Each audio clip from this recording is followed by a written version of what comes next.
মাওলালি বিবি গোলালি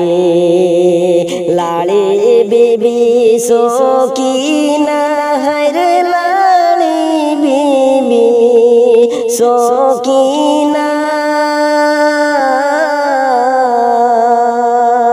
গোরেতে তিনজন লালি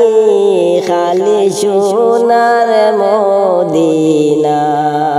মোহরমের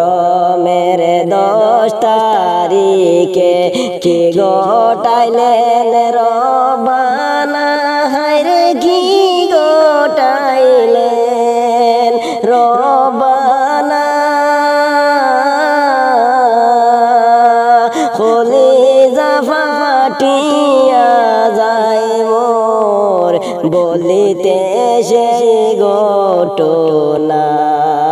কলিজা ফাটিয়া যায় মোর বলিতে সেই